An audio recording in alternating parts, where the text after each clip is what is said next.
Hello, Internet. Welcome to our first lead final report ever. The first of the first. The start. And welcome to Chamonix and the downfall of Janja Garnbret. First time ever not going into finals. Will she ever come back?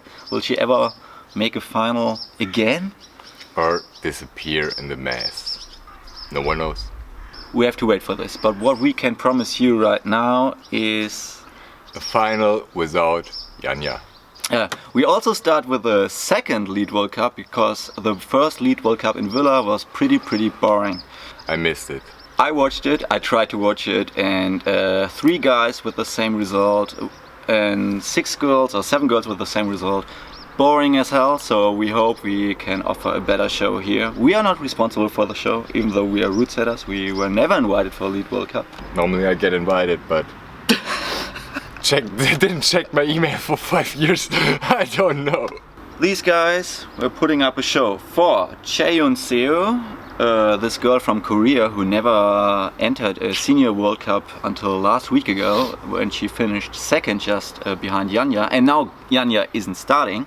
Then we have Yu Tong-sang from China, Jessica Pills, Ai Mori from Japan. We also got Ashima Shiraishi from the USA, Molly Thompson from Great Britain, Lučka Rakovic from Slovenia, and Natsuki Tanii starting last after semifinals. Let's jump into it and enjoy. Let's start with Molly Thompson-Smith, a regular climber in the finals. She climbed already 2017, a couple of lead finals, and then she had to suffer a severe injury, but now she's back and she's starting off well on this orange route. The final mainly set with expression holds and expression hold volumes from France itself as well. And we can see that the route in the beginning is not really hard. A lot of good positions to shake out and to concentrate on what's coming next before we move into the harder parts on the upper wall. Due to the fact people want to see a little bit of height and a little bit of climbing, the first parts of the routes in final are usually more or less straight. So the position of the footholds, as you can see, are most likely just below your body, so there's nothing really complicated. And to make it a little bit more stressful, you can add some cross moves like this, where you have to figure out a little bit more how to place your body so it's not that simple and you get a little bit of pump there. So after the pump is accomplished, you usually get a little bit of rest before the first boulder part. You can clip there, shake out your arms, and from now on the route gets much harder, what not necessarily means the holes get worse, but you have to sacrifice more and more time to get into the right position for the next move so that you don't lose your feet every time. And it would be wonderful if you can do 2 moves and just place your feet, for example, just once. This is always possible in easy routes, but obviously it shouldn't be possible here. Well, you mentioned it before, it's not possible here because it's not a really easy route. It's a World Cup final and she's doing a lot of open moves, cutting loose with her feet, one more time open to the left, swinging out, catching the momentum and moving finally into the first crux. It doesn't look that much more complicated or harder, but I can tell you from now on the pump is setting in, moves and the holes are really open, and from this point on it gets harder and harder. Molly lost a lot of energy already in the lower part. And we can see that she tries to shake one more time because she knows that this section now, the traverse to the right, is pumpy and that she needs all the power she has left to climb this part. One more time, one move to the right, open, and then one more clip, and then the first crux starts. We see that these pockets are quite open, slopey, and you have to rotate your body 180 degrees and do this open campus move here. She hesitates a little bit, only with one arm, moves further into the next pinch, and now she tries to move open to the next pinch and she falls. To be 100% honest, this is quite a complicated move, at least on her variation. So she tries the open way, and this is 100% fine. Problem with this is you have to stay with your move. Don't concentrate on your next hold. It won't help you after doing a mistake after a mistake after a mistake. So concentrate on your move. The right leg has to be straightened and go to the right side without clapping in. Imagine you want to do a pull-up and you have no power anymore. What you're gonna do, you swing your feet like this to provide a little bit of height. But this is not enough in a really hard World Cup route. So you have to be 100% focused on the move and not on the next hold. The height of the body here only and only comes through the swing from the right leg to the right side. And this brings your body, your shoulders, everything really close to the next hold. And if you come close to the next hold, which is a slopey open hold, you have to be high there, especially if you want to do it with a little bit of swing. If you swing too hard back because your position isn't good and the timing isn't good, it's much too fast. The long pendule will provide a slower swing. Second starter, Ashima, opted for the other way. She was standing on her right leg. Her hip was a little bit closer to the wall. What we can see clearly here is what Molly's missing. Her right leg, as Tobi mentioned, isn't moving further to the right. It's not bringing her any closer to the wall or higher. And so she falls down while Ashima's hip is close to the wall, shoulders are high. And also she doesn't have to swap feet anymore. She can place the toe hook. She also clipped one move earlier and can take a little break here before she moves closer to the lip. Moving out of this position, out of this toe hook, requires a lot of body tension.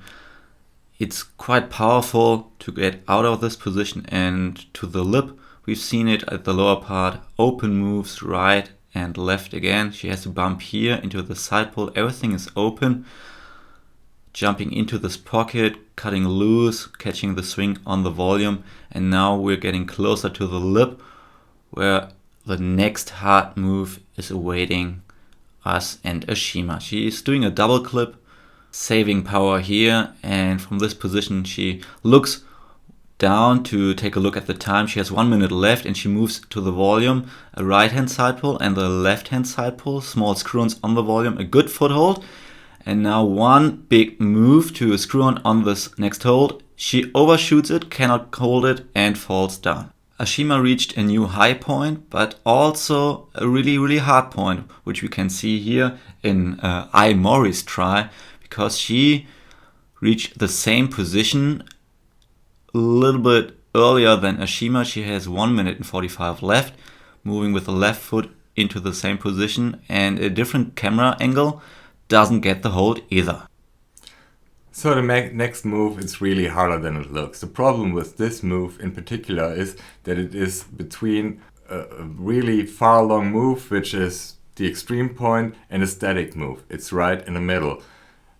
In order to accomplish this movement, your body has to be most to the left as possible, and your right arm has to be a lot more straightened. You can see here there's a 90-degree angle, and so even if she will reach it, her arm will automatically pull her again to the right side and underneath the blue volume.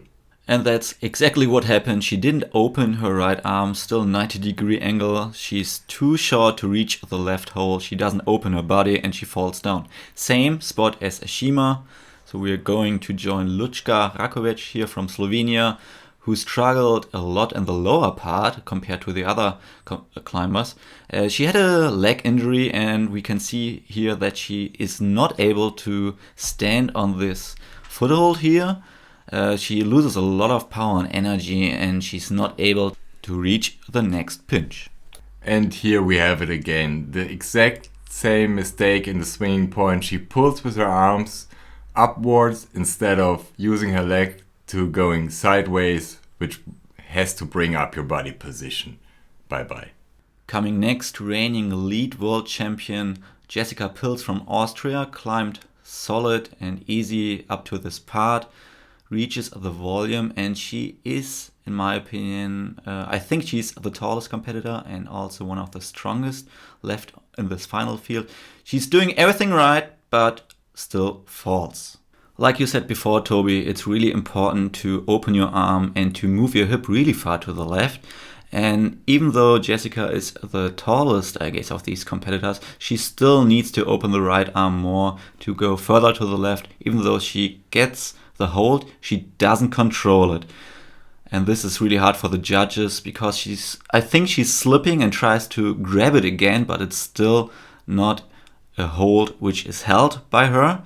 So she has the same score as all the other climbers, which looks not like it, but she knows it that she didn't have this hold. Next up is Miss or Mrs.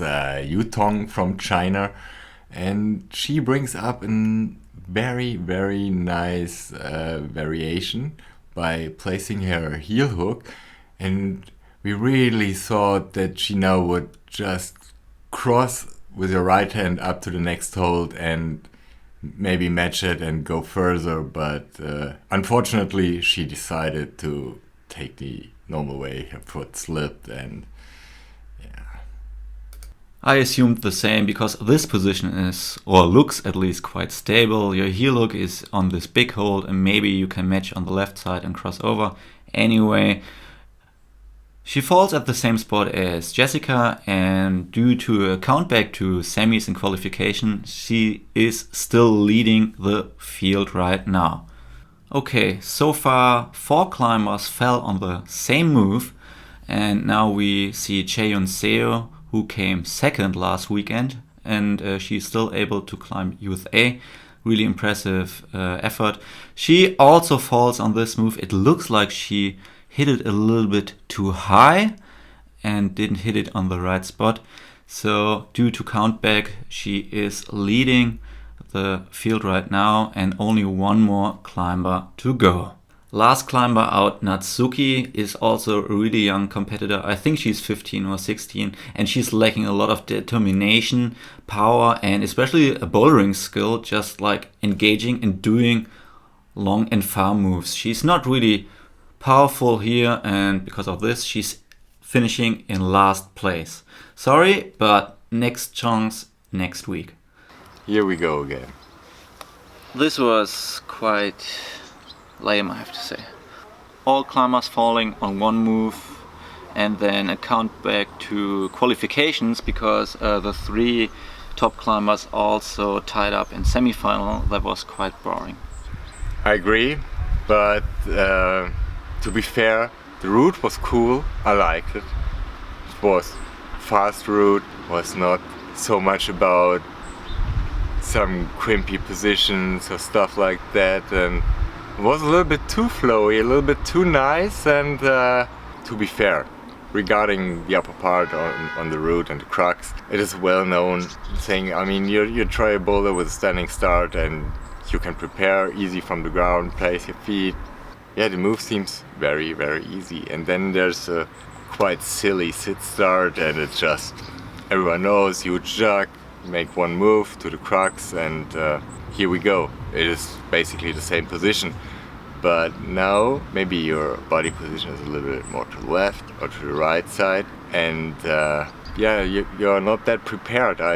This often leads to a lack of focus. What often happens is that your body, it's a little bit higher than it was before, just because you're more committed to the wall than as you were with the relaxed position starting from the ground. And this is basically what I guess happened here. They tried this move, separated, and then climbed the route to the end. And maybe this is a move which shows his difficulty if you just add 3-4 moves just below it, and so you really feel the move. It is just a guess, but it always happens. The move was much more complicated than you would assume if you're starting there just right off the rope, and so I think it was kind of surprising for the route setters, but shit happens. Yeah, now we know everything, so it's a little bit easier for us to say whether it's too hard or it's too easy. Like looking back, maybe they should have tweaked this move a little bit easier, but maybe made the lower section a little bit harder, because I think there's a lot of potential, especially for this crossover and campusing move, to make it not only more interesting but also increase the difficulty or just open the pinches, because the climbing, like Tobi said, was really good climbing and a nice route. But we are route setters as well, and I think they are under a lot of pressure now, because they had like 2 weeks in a row, really bad results when it comes to the women's category. So thanks for watching this episode. We are looking forward to the male final, which we will do as well together and commentate. We will see Adam Andra coming back from Germany, Alex Megos, and I don't know who else is in the finals, honestly. But not many Germans. Not many Germans, because we suck at least. We used to be better. The good old days. The good old days, when walls were vertical and roofs were 90-degree overhanging and there were big lips. Anyway, thank you for watching. We hope you enjoyed it. Leave us a comment, a like or a dislike, whatever, down here in the comment box. section. Oh, comment section? Comment section, that's a word. So thank you so much and have a lovely day. See you soon. Bye. Cheers. Bye.